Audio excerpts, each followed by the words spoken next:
میں مولانا محمد حسین صاحب قبلہ خدا سے عزیز و سلام کی عطا فرمائے. ایک بار میں آپ سب سے التماس سے دعا کرتا ہوں کہ ہمارے بزرگ علماء ڈھیر سارے بیمار ہیں. قبلہ مولانا غلام حسن جاڑا صاحب، مولانا محمد حسین صاحب قبلہ، علامہ سید محمد تقی شاہ صاحب قبلہ، ملک صاحب قبلہ، دعا کریں خداوند عالم ان سب کو صحت و سلامتی عطا فرمائے، طول عمر عطا فرمائے، اور اس ملت کے سر پہ ان کا سایہ تا دیر قائم اور دائم فرمائے. صلوات پڑھیں آپ ذرا.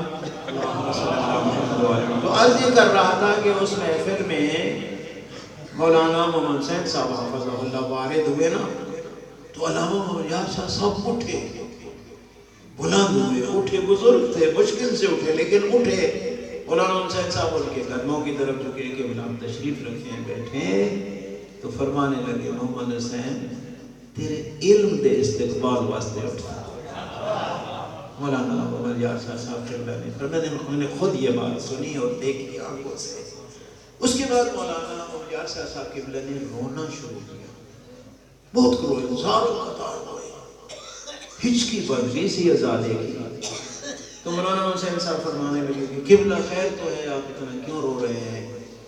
تو فرمانے لگے توحید یہ پوچھسی محمد یار میرے واسطے کیا کیتے ہیں، میں کیا جواب دے سکتا؟ توحید یہ پوچھسی محمد یار میرے واسطے کیا کیتے ہیں، میں کیا جواب دے سکتا؟ مولانا حسین صاحب نے کہا کہ قبلہ آپ نے درس پڑھائے، تبلیغیں کی، ہے نا، میں نے درس پڑھائے تو تنخواہ لی، میں نے مجلسیں پڑھی تو فیسیں اور نیازیں لوگوں نے دیں، اجرت تو میں نے دنیا میں لے لی، میں خدا کے سامنے کیا پیش کروں؟ یقین کرو یہ میں نے خود دیکھا.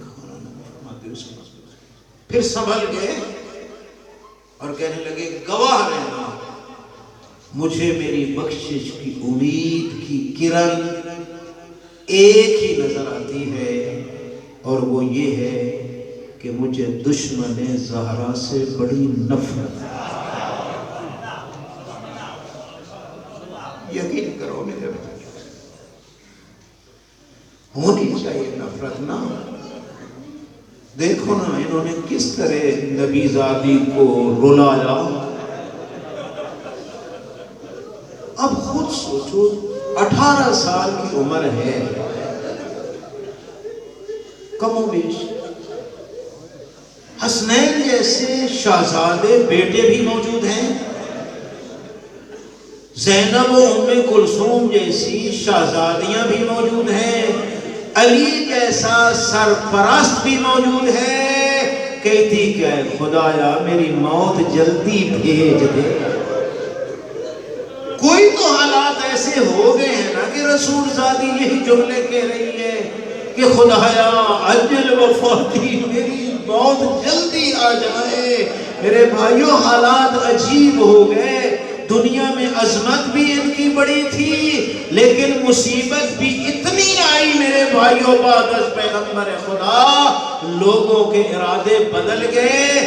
علی کے سامنے زہرا کی توہین.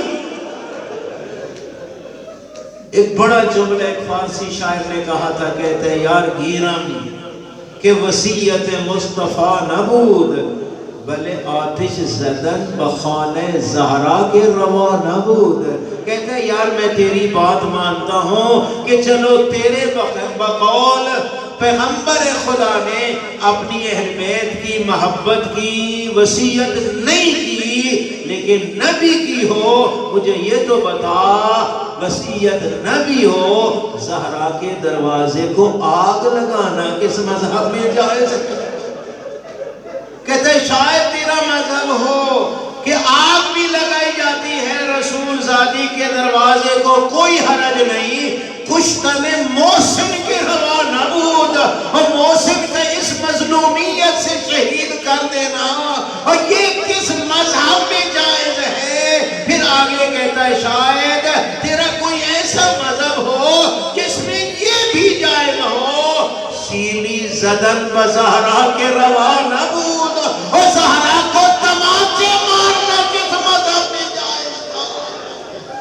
انا للہ و انا الیہ